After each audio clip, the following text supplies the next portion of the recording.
বিসমিল্লাহির রহমানির রহিম। বাংলাদেশ মানব জোটের পক্ষ থেকে আমি কাজী মোশাররফ হোসেন।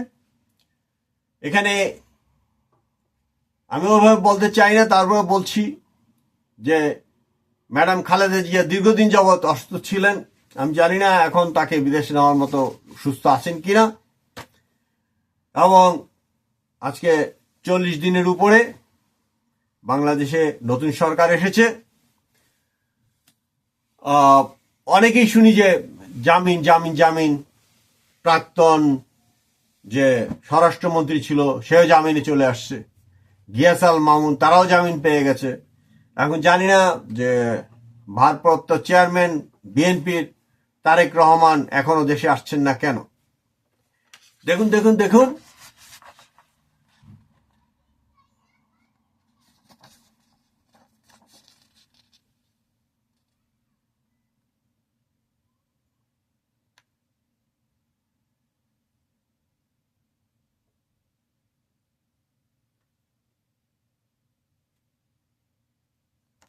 ডক্টর মোহাম্মদ শফিকুর রহমান, জামাতে ইসলামীর আমির, এরা কিন্তু 53 বছরে একটু একটু করে ঘর গুছাচ্ছে। তাদের কোনো অবিরাম সেই খরগোশের মতো আর কি, খরগোশ আর কচ্ছপ। দেখা গেল বিএনপি তাদের সংগঠন আছে, সবকিছু আছে, জনগণ আছে, দেখা গেল তারা খরগোশের মতোই মনে করছে যে আমরা তো যে কোনো মুহূর্তে ইলেকশন হলেই উইন করব। কিন্তু ধীরে ধীরে কচ্ছপ গতিতে 53 বছর ধরে ঘর সাজাচ্ছে জামাতে ইসলামী বাংলাদেশ। এখানে আমি তাদেরকে একটি পলিটিক্যাল পার্টি হিসেবে বিবেচনা করছি এবং ধর্মীয় পার্টি হিসেবেও বিবেচনা করছি, ধর্মান্ধ হিসেবেও আমি বিবেচনা করতে চাই, কোনো সমস্যা নাই, কারণ তারা ধর্ম নিয়ে রাজনীতি করছে। এবং বর্তমান যিনি আমিরে আছেন, আমিরের আসনে, তিনি চেষ্টা করছেন অন্যান্য ইসলামী দলগুলোর সাথে একত্রিতভাবে কাজ করার জন্য। যদি তার এইটা সফল হয়ে যায়, তবে জামাতে ইসলামী 300 আসনে যে প্রার্থী দিবে এরপরে বলার অপেক্ষা রাখে না। সেক্ষেত্রে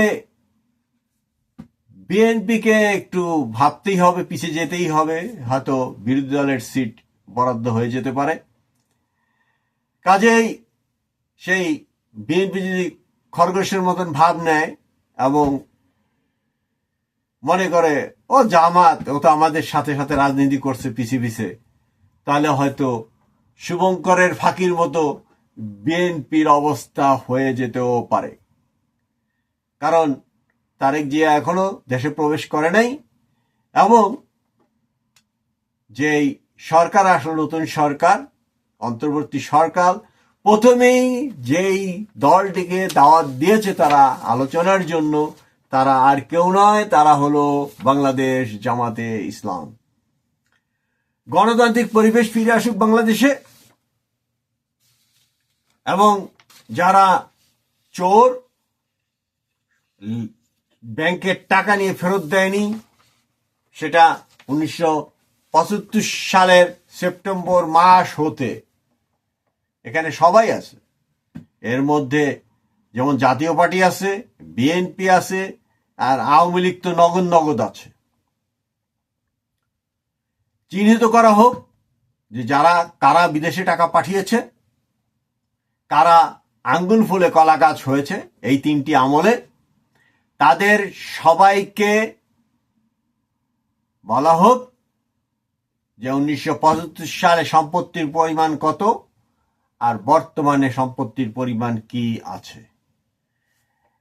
প্রতি 5 বছরে 1 টাকা, 2 টাকা, 2 টাকা 4 টাকা, 4 টাকা 8 টাকা, এইভাবেও হিসাব করে দেখাক যে না, তাদের কাছে দুর্নীতির টাকা নাই, এবং তারা এই যে টাকাগুলো আছে এর থেকে 50% টাকা থাক, সম্পদ থাক, 50% সরকারকে ওই ট্রুথ কমিশনের কাছে আত্মসমর্পণ করে বলে দেখ যে আমি 50% দিয়ে দিব, কোনো হিসাব কিতাব নাই, কোনো হিসাব কিতাব নাই। আর নইলে যে সংস্কার কমিটি করে দিয়েছেন আমাদের বর্তমান রানিং ভারপ্রাপ্ত উপদেষ্টা বা প্রধান উপদেষ্টা, তিনি কিন্তু কাউকে ছাড় দেবেন না, তিনি কিন্তু কাউকে ছাড় দেবেন না, এবং দেওয়া উচিত না। এই টাকা অবশ্যই সরকারি কোষাগারে আনতে হবে, কারণ জাতীয় পার্টি ধাওয়া খাওয়া সরকার ছিল, বিএনপি ধাওয়া খাওয়া সরকার ছিল, এবং হাসিনা ধাওয়া খাওয়া সরকার বা আওয়ামী লীগের ধাওয়া খাওয়া সরকার। কাজেই এই যে তিনটি পর্যায়, তিনটি ক্রম, এদের সবারই সম্পত্তির হিসাব করতে হবে। যদি আমরা 1975 সালের সেপ্টেম্বর মাস থেকে আমরা এটাকে কাউন্ট করব, আমি বলবো বাংলাদেশ মানব জোটের পক্ষ থেকে প্রধান উপদেষ্টার কাছে যে লিস্টটিটা দাও।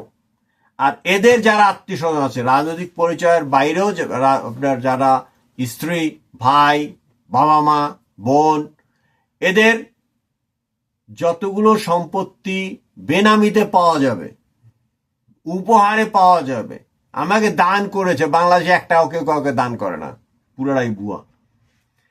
সমস্ত সম্পত্তি অবশ্যই এই বেনামি সমস্ত সম্পত্তি বাজেয়াপ্ত করে সরকারি কোষাগারে অনতিবিলম্বে জমা করা হোক। যাই হোক, যা বলছিলাম, তারেক জিয়াকে অবশ্যই আরো সতর্ক হতে হবে, কারণ যেই মসনদে বসার চিন্তা করছেন সেটা হয়তো জামাতে ইসলামের কপালে চলেও যেতে পারে, বা অন্য কোনো ইসলামী দলের কপালেও চলে যেতে পারে। সবাইকে ধন্যবাদ। আসসালামু আলাইকুম। বাংলাদেশ মানব জোটের পক্ষ থেকে আমি কাজী মোশাররফ হোসেন।